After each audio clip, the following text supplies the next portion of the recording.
حضرات محترم، آج 19 رجب المرجب ہے، رجب کی 19 تاریخ۔ اسی مہینے کے 22 تاریخ کو تمام سنی مسلمان یا پھر اپنی محفلوں میں حضرت امام جعفر صادق رضی اللہ تعالیٰ عنہ ان کو یاد کرتے ہیں، ان کی یاد منائی جاتی ہے۔ انشاءاللہ تعالی حضرت امام جعفر صادق رضی اللہ تعالیٰ عنہ کی شان، ان کا مقام، ان کی زندگی کے تعلق سے آج ہم کچھ باتیں آپ کے سامنے رکھیں گے۔ اللہ رب العزت میری زبان پر کلمۃ الحق جاری فرمائے۔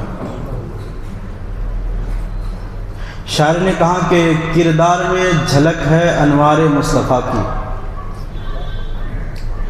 کردار میں جھلک ہے انوار مصطفیٰ کی،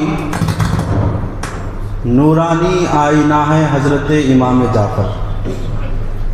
کردار میں جھلک ہے انوار مصطفیٰ کی، نورانی آئینہ ہے حضرت امام جعفر، اور کونین کی بلندی ہے ان کے نقش پا میں، کونین کی بلندی ہے ان کے نقش پا میں، محبوب مصطفیٰ ہے حضرت امام جعفر، محبوب مصطفیٰ ہے حضرت امام جعفر۔ حضرات محترم، یوں تو درود پاک کے بے شمار فضیلتیں آپ کو معلوم ہونی چاہیے، ہم بیان بھی کرتے ہیں، لیکن حضرت امام جعفر صادق رضی اللہ تعالیٰ عنہ آپ فرماتے ہیں کہ جو شخص حضور علیہ السلام پر اور حضور کے آل پر 100 مرتبہ درود پڑھے گا، اللہ تعالیٰ اس کی 100 حاجتیں پوری فرمائے گا۔ حاجتیں سب کی ہے، سب کوئی آرزو دل میں رکھتے ہیں کہ میری یہ خواہش پوری ہو جائے، میری یہ حاجت پوری ہو جائے۔ اور حاجت پوری کیسے ہوگی؟ حضرت امام جعفر صادق فرماتے ہیں جو 100 مرتبہ درود پڑھے گا، اللہ اس کی 100 حاجتیں پوری کرے گا، حضور پر اور حضور کے آل پر۔ تو ہم اور آپ آئیے گنبد خضرا کی طرف لو لگا کر نبی و آل نبی کی بارگاہ میں عقیدت و محبت کے ساتھ درود پاک کا نذرانہ پیش کرے۔ اللہم صلی علی سیدنا و مولانا محمد معدن الجود والکرم و آلہ وبارک وسلم، صلاۃ و سلام علیکہ یا رسول اللہ صلی اللہ تعالی علیہ وسلم۔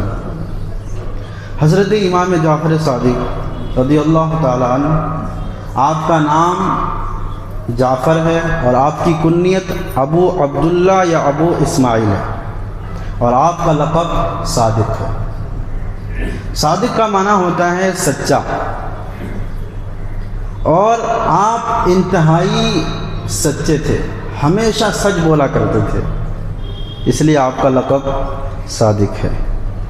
تو ہم اور آپ ان کو مانتے ہیں، ان سے پیار کرتے ہیں، ان کے نام سے گھروں میں فاتحہ خوانی کرتے ہیں۔ کھیر پوری تو بچپن سے کھاتے آ رہے ہیں، جب ان کے نام سے بچپن سے کھاتے ہیں تو پھر ان کے نقش قدم پر بھی ہمیں اور آپ کو چلنی چاہیے۔ وہ سچے تھے تو ہمیں بھی سچائی کے راہ پر چلنی چاہیے۔ حضرت امام جعفر صادق، یہ حضرت امام حسین شہید کربلا، جن کی تعریف آپ بہت سنے ہیں، نواسہ رسول، حضرت امام حسین کے سگے پر پوتے ہیں، حضرت امام جعفر صادق رضی اللہ تعالیٰ عنہ۔ آپ کی ماں کا نام ہے حضرت ام فروا، اور آپ کے والد کا نام حضرت امام باقر، اور والدہ کی طرف سے آپ کی نسب حضرت ابوبکر صدیق تک پہنچتی ہے، اور والد کی طرف سے حضرت علی۔ بڑی شان والے حضرت امام جعفر صادق رضی اللہ تعالیٰ عنہ۔ ایک واقعے سے میں آپ کو بات بتاتا چلوں۔ حضرت لیث بن سعد رحمۃ اللہ علیہ، آپ فرماتے ہیں کہ ایک بار میں حج کے ارادہ سے مکہ مکرمہ گیا۔ حج کرنے کے بعد جب میں حرم کعبہ کی طرف گیا، حرم کعبہ سے وہاں ایک پہاڑ جسے جبل ابو قبیس کہتے ہیں، اور یہ وہ پہاڑ ہے جبل ابو قبیس، جب طوفان نوح آیا تھا نا، اس وقت حجر اسود کو اسی پہاڑ پر رکھا گیا تھا۔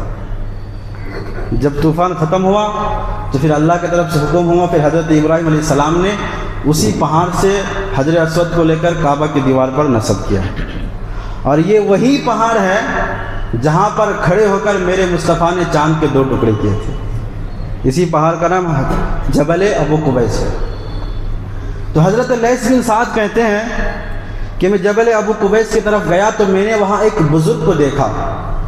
وہ بزرگ اللہ کی عبادت میں مشغول تھے، اللہ کی عبادت میں مشغول تھے، اللہ کا ذکر کر رہے تھے اور کہہ کیا رہے تھے، یا حیو یا قیوم، یا حیو یا قیوم۔ اللہ کا انہوں نے اس طریقے سے ذکر کیا کہ ان کی سانس پھولنے لگی۔ وہ کہتے پھر یہ ذکر کیا، پھر کہا یا رب یا رب یا رب کا ذکر کیا، پھر ان کی سانس پھولنے لگی، پھر یا رحمان کا ورد کیا۔ فرماتے ہیں کافی دیر تک وہ اللہ کا ذکر کرتے رہے اور میں ان کو کافی دیر تک دیکھتا رہا، اور پھر انہوں نے ذکر و اذکار سے فارغ ہو کر اپنے ہاتھوں کو رب کی بارگاہ میں اٹھایا اور دعا کیا مانگا، یا اللہ میں نے جو کپڑا پہنا ہے نا یہ کپڑے پرانے ہو چکے ہیں، اور یا اللہ مجھے انگور پسند ہے، میں انگور کھانا چاہتا ہوں، آپ میرے لیے یا اللہ تو میرے لیے کھانا کا انتظام کر دے۔ وہ اب حضرت لیث بن سعد وہ فرماتے ہیں میں نے دیکھا کہ وہ دعا کی، اچانک ایک ٹوکری رونما ہوئی، اس میں انگور بھی رکھے ہوئے تھے اور اس میں 2 چادریں بھی رکھی ہوئی تھی۔ اچانک وہ ٹوکری رونما ہوئی۔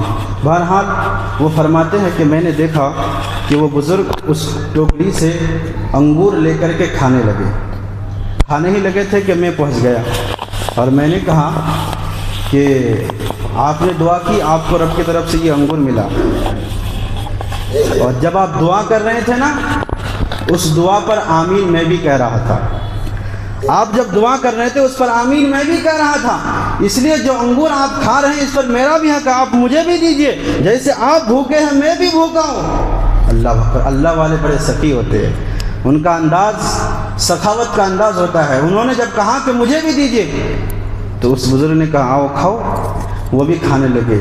حضرت لیث بن سعد کہتے ہیں جب میں نے انگور کو اٹھا کر منہ میں ڈالا، اس طریقے سے اتنا لذیذ انگور تھا، اتنا مزیدار انگور تھا کہ دنیا میں آج سے پہلے میں نے ایسا میٹھا پھل کھایا ہی نہیں۔ اللہ اکبر۔ وہ کہتے ہیں میں نے کھایا، پھر اس بزرگ نے مجھے کہا یہ 2 چادریں ہیں، آمین تو تم بھی کہہ رہے تھے نا، تو اگر ان میں سے ایک چادر جو تم پسند کرو ایک لے لو اور ایک میرے لیے چھوڑ دو۔ اللہ اکبر، سخاوت کا انداز دیکھیے۔ تو اس حضرت لیث کہتے ہیں مجھے اس وقت ضرورت نہیں تھی، میں نے کہا مجھے نہیں چاہیے۔ بہرحال وہ فرماتے ہیں کہ اس بزرگ نے وہ دونوں چادریں اوڑھی، ایک تہبند کے طور پر اور ایک قمیض کے طور پر، جو پرانے کپڑے تھے انہیں اتارے اور پھر میدان عرفات کی طرف چل پڑے۔ جب میدان عرفات کی طرف چل پڑے حضرت لیث بن سعد کہتے ہیں میں بھی اس کے پیچھے پیچھے چلنے لگا۔ جب میدان عرفات پہنچے تو وہاں ایک شخص سے ملاقات ہوئی، اس نے کہا حضور آپ جو ہاتھ میں پرانے کپڑے لے کے چل رہے ہیں یہ مجھے دے دیجئے، مجھے کپڑے کی ضرورت ہے۔ انہوں نے وہ کپڑے ان کو دے دیا جن کو اس بزرگ نے کپڑا دیا تھا۔ ان کی بارگاہ میں اب حضرت لیث بن سعد چلے جاتے ہیں، کہتے تم نے اس بزرگ سے بات کی؟ کہا ہاں میں نے کی۔ کہا تم ان کو جانتے ہو؟ ہاں جانتا ہوں۔ کہا کون ہے یہ، ذرا یہ بتاؤ اس بزرگ کا نام کیا ہے؟ کیونکہ میں نے اپنی آنکھوں سے ان کی شان کا مظاہرہ کرتے، میں نے اپنی آنکھوں سے ان کا مقام دیکھ کر آیا ہوں۔ انہوں نے دعا کی تھی، رب کی طرف سے انہیں کھانا بھی ملا ہے، رب کی طرف سے انہیں کپڑا بھی ملا ہے، ذرا بتاؤ یہ ہیں کون؟ تب وہ شخص کہتا سنو جس بزرگ کی بات تم کرتے ہو وہ کوئی اور نہیں، اسے حضرت امام جعفر صادق کہتے ہیں۔ اللہ اکبر، اس بزرگ کا نام حضرت امام جعفر صادق ہے۔ یہ حضرت امام جعفر صادق رضی اللہ تعالیٰ عنہ۔ بہرحال ہم ان سے محبت کرتے ہیں، ان کے نام سے کھیر پوری پکاتے ہیں، خود بھی کھاتے ہیں، لوگوں کو بھی کھلاتے ہیں، لیکن اس واقعہ سے ہمیں ایک سبق ملتا ہے۔ وہ سبق کیا؟ آپ خود بھوکے تھے، حضرت امام جعفر صادق خوب بھوکے تھے، لیکن جب آپ کو کھانا ملا تو آپ نے اکیلے اس کھانے کو نہیں کھایا، بلکہ کوئی جب سوال کیا تو انہیں بھی آپ نے دیا۔ تو ہم اگر چاہتے ہیں ان کے محبوب ہو جائے، وہ ہم سے پیار کریں، تو ہمیں ان کے نقش قدم پر چلنا، ہمیں بھوکوں کو کھانا کھلانا چاہیے، کیونکہ ہمارے اسلاف کا یہ کردار رہا ہے کہ وہ بھوکوں کو کھانا کھلاتے تھے۔ حضرت امام جعفر صادق کھلاتے، تمام جن کے ہم ماننے والے ہیں، تمام اولیاء کرام، تمام اسلاف، تمام اہل بیت اطہار یا تمام صحابہ، سبوں کا یہ کردار رہا کہ سب کوئی بھوکوں کو کھانا کھلاتے تھے، اور اس کی فضیلت بھی بڑی ہے۔ ایسا نہیں کہ بھوکوں کو کھانا کھلا دیں گے تو آپ کا کھانا کم ہو جائے گا، ایسا نہیں ہے۔ اللہ اکبر۔ حضرت امام جعفر صادق کی زندگی کو آپ پڑھیں، آپ نے اپنی پسندیدہ چیزیں لوگوں کو دی ہیں۔ ہمارا حال کیا ہے؟ ہم کسی کو کھانا بھی دیں گے، جب ہمارا کھانے کے بعد بچ جائے تب۔ شادی ہو رہی تھی، کھانا پکا، کھانا بچ گیا، اب اس وقت سوچتے چلو غریبوں کو لا کر کے دے دیتے۔ یہ پسندیدہ چیز آپ نے نہیں دیا، جب بچ گیا تب آپ نے دیا۔ آپ اپنے آنکھوں سے دیکھتے ہیں کہ انسان جن چیزوں، جو چیز ان کے کام میں نہیں ہے وہ جلدی دینے کی کوشش کرتا ہے اوروں کو۔ ابھی ہم لوگ بھی دیکھتے ہیں بہت سارے جگہوں پر فاتحہ کرنے جاتے ہیں، جب کسی کا انتقال ہو جاتا ہے، جب کسی کا انتقال ہو جاتا ہے فاتحہ کرنے جاتے ہیں، تو جب فاتحہ کرتے ہیں نا تو مرنے والے کے کپڑے، ان کے جوتے اور وہ جو چیزیں استعمال کرتے تھے سامنے لا کے رکھ دیتے فاتحہ کرتے وقت۔ بہت سارے لوگ ایسا کرتے ہیں، ہر کوئی نہیں کرتے، سب کو نہیں کہتا ہوں، کہ جب فاتحہ کرنے جائیں تو مرنے والے کے کپڑے پرانے جو وہ پہنتے تھے، ان کے جوتے، سب کچھ لا کے وہاں سامنے رکھ دیتے ہیں، اور فاتحہ کرنے کے بعد کیا بولتے ہیں؟ حضرت اس کو لے جائیے، کسی غریب کو دے دیجیے گا، جو غریب ہے، جن کے پاس کپڑے نہیں ہیں ان کو دے دیجیے گا۔ تو تم ہی رکھ لو، تم بھی تو رکھ سکتے ہو۔ کہا نہیں، آپ دل نہیں کر رہا، ہمارے فلاں صاحب چلے گئے، آپ ان کے سامان کو دیکھ کے ہمارا دل گھبراتا ہے، اس وجہ سے کسی غریب کو دے دیجیے گا۔ بھائی جب پرانے کپڑے دے رہے ہو تو جو موبائل استعمال کرتے تھے وہ بھی دے دیا کرو، جس گاڑی پر سوار ہو کے چلتے تھے وہ گاڑی بھی دے دیا کرو۔ تو کہنے کا مقصد کیا ہے کہ انسان پسندیدہ چیزیں دینے کی کوشش نہیں کرتا، جب کھانا بچ جائے تو سوچتا ہے کہ کسی غریب کو دے دے۔ لیکن اللہ والوں کی یہ شان ہے، حضرت امام جعفر صادق رضی اللہ تعالیٰ عنہ کی زندگی کو پڑھے کہ آپ غریبوں کو اچھا کھانا کھلاتے تھے۔ جب آپ کے گھر میں اچھا کھانا بنے نا، آپ کا دل کر رہا ہو کہ جلدی میں اس کھانا کے کھاؤ، اور لذیذ سے لذیذ کھانا آپ نے بنایا، تو اس کا جو سب سے اچھا والا کھانا ہے اس کو نکال کر کے پہلے کسی غریب کے منہ میں لا کر کے ڈالیے، وہ لقمہ غریب لے گا، وہ لقمہ غریب کے پیٹ میں جائے گا، آپ کو بھی خوشی ہوگی، رب بھی خوش ہوگا، مدینے والے مصطفیٰ بھی خوش ہوں گے۔ جب پسندیدہ چیزیں رب کی راہ میں قربان کریں گے تب۔ اور فضیلت کیا ہے؟ جو لوگوں کو کھانا کھلائے۔ ایک شخص میرے نبی کریم صلی اللہ علیہ وسلم سے پوچھتے ہیں، عرض کرتے ہیں یا رسول اللہ مل اسلام، اسلام میں کون سا عمل بہتر ہے؟ اسلام میں کون سا عمل بہتر ہے؟ تو میرے نبی کریم صلی اللہ تعالی وسلم فرماتے ہیں لوگوں کو کھانا کھلاؤ، لوگوں سے مراد بھوکوں کو کھانا کھلاؤ، اور جسے جانتے ہو اور جسے نہ جانتے ہو سب کو سلام کیا کرو۔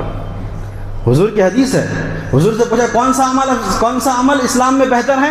کہا کہ لوگوں کو کھانا کھلاؤ اور جسے جانے انجانے سب کو سلام کیا کرو۔ اللہ اکبر۔ تو اس حدیث پر بھی ہمیں عمل کرنی چاہیے۔ بعض اوقات ہوتا کیا، جسے ہم جانتے ہیں اسے ہی سلام کرتے ہیں، اور جسے نہیں جانتے اسے سلام نہیں کرتے۔ جسے جانتے ہیں اسے بھی سلام کرنے کا حکم ہے، جسے نہیں جانے اسے بھی سلام کریں، اسے بھی سلام کرنے کا ہمیں حکم دیا گیا۔ کیوں؟ کیونکہ اس سے محبت بڑھتی ہے، اس سے محبت بڑھتی ہے۔ اور روایتوں میں آتا ہے کہ جب کسی انسان کے اندر تکبر پیدا ہونے لگے، غرور پیدا ہونے لگے، فرمایا وہ سلام کرنے کی عادی بن جائے، لوگوں کو سلام کرے، اس سے عاجزی پیدا ہوتی ہے، اس سے عاجزی پیدا ہوتی ہے۔ اللہ اکبر۔ اور ایک حدیث پاک حضور نبی رحمت صلی اللہ علیہ وسلم کی حدیث پاک ہے، حضور علیہ السلام فرماتے ہیں کہ بھوکوں کو کھانا کھلاؤ، رحمان کی عبادت کرو۔ تین چیزیں اس حدیث میں حضور نے فرمایا، کہ رحمان کی عبادت کرو، بھوکوں کو کھانا کھلاؤ، اور سلام کو عام کرو۔ یہ تین چیزوں کا بیان حضور نے فرمایا، رحمان کی عبادت کرو، دوسری چیز حضور نے فرمایا بھوکوں کو کھانا کھلاؤ، تیسری چیز حضور نے فرمایا سلام کو عام کرو، اور پھر حضور فرماتے یہ سارے عمل کر لو، پھر سلامتی کے ساتھ جنت میں داخل ہو جاؤ، سلامتی کے ساتھ جنت میں داخل ہو جاؤ۔ تو بھوکوں کو کھانا کھلانے کی اہمیت ہے، تو اس سے ہمیں سبق ملتا ہے کہ آج سے ہم یہ نہیں کہ صرف امیر لوگ ہی کھلائے. ایک بات ہے جب لوگوں کی خدمت کرنے کی بات آتی ہے نا تو جو تھوڑے بہت غریب ہوتے ہیں وہ سوچتے ہیں یہ ہمارا کام نہیں ہے, یہ تو پیسے والوں کا کام ہے. ایسا نہیں ہے, یہ حکم نہیں ہے کہ آپ ڈیگچی بنا کے ہی کھلائیں, آپ لنگر ہی کھلائیں, یہ حکم نہیں ہے. اگر آپ کے پاس جتنا بھی ہے آپ ایک کھجور سے ہی شروع کیجیے, آپ ایک پلیٹ کھانا سے ہی شروع کیجیے. یہ نہیں کہ ہم لنگر کھلائیں گے تبھی ہے. اللہ اکبر.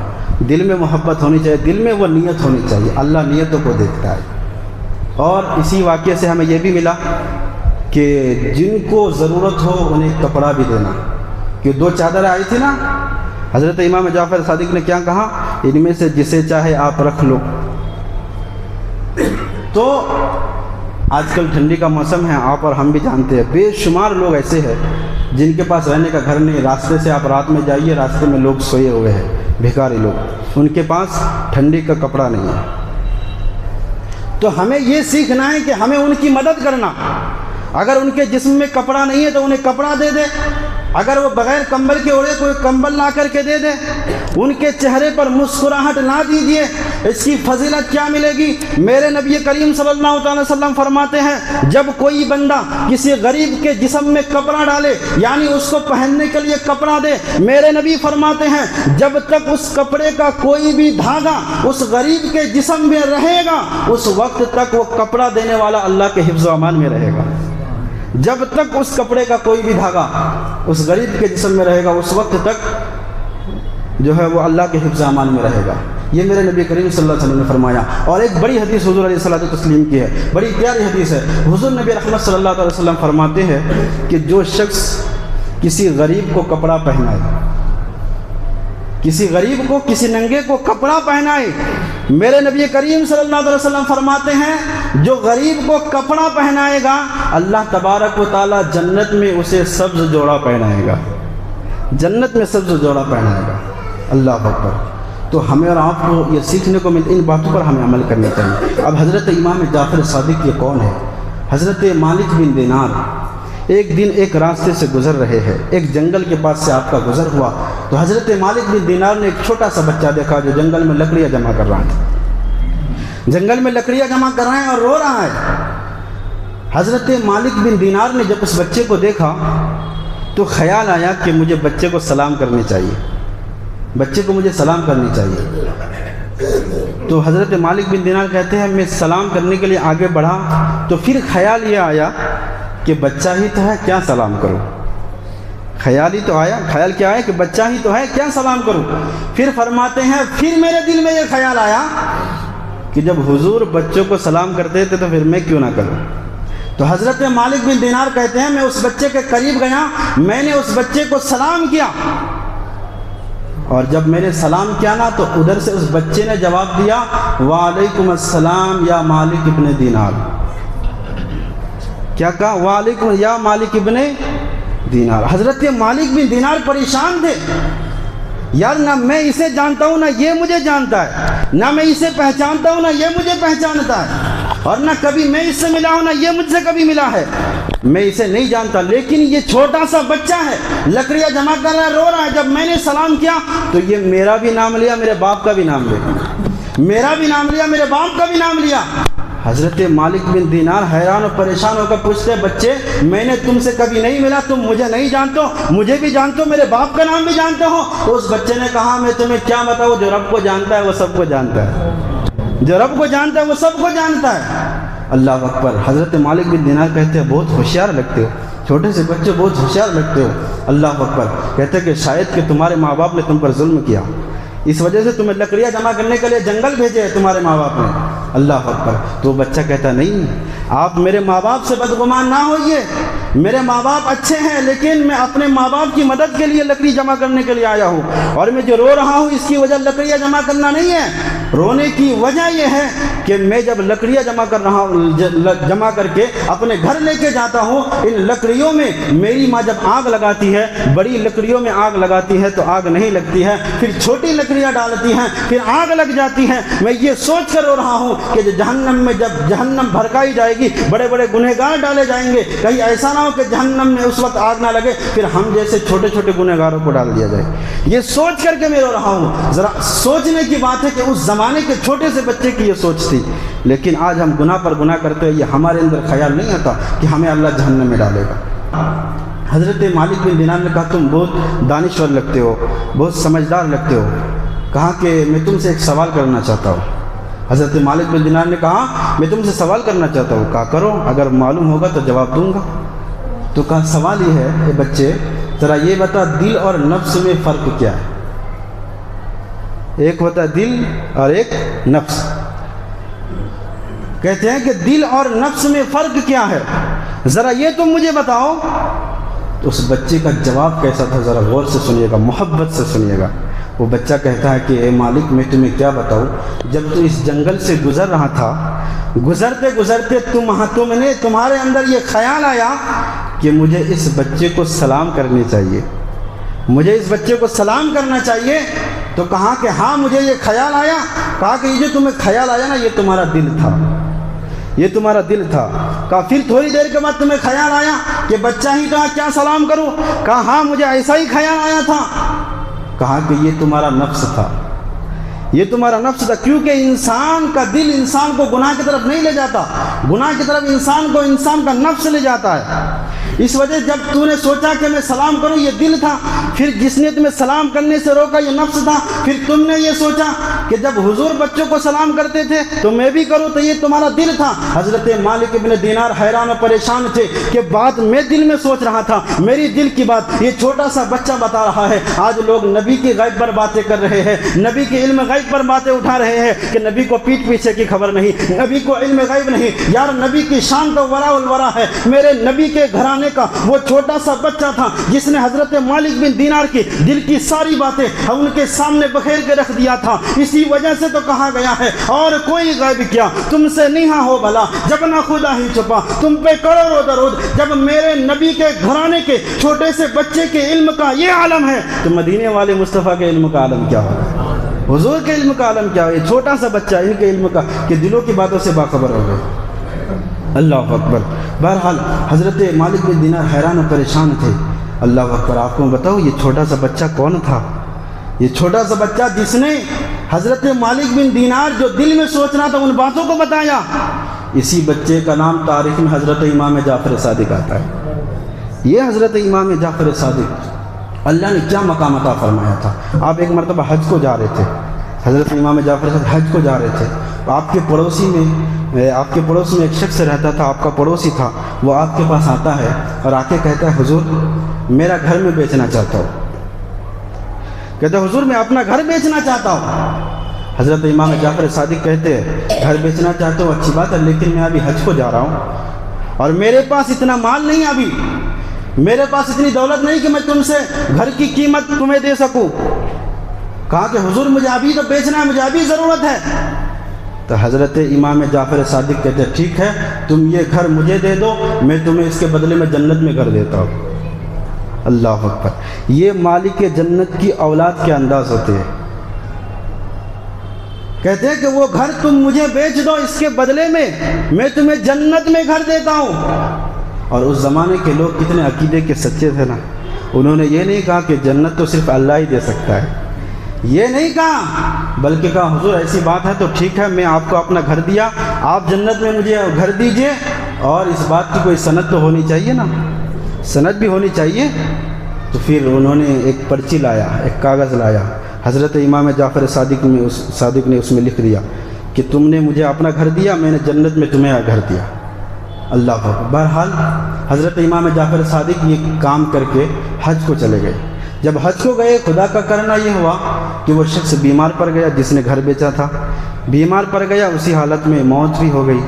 تو انہوں نے مرنے سے پہلے وصیت کی تھی کہ جب میں مروں تو میرے کفن میں یہ جو کاغذ ہے نا، یہ کاغذ میرے کفن میں رکھ دینا۔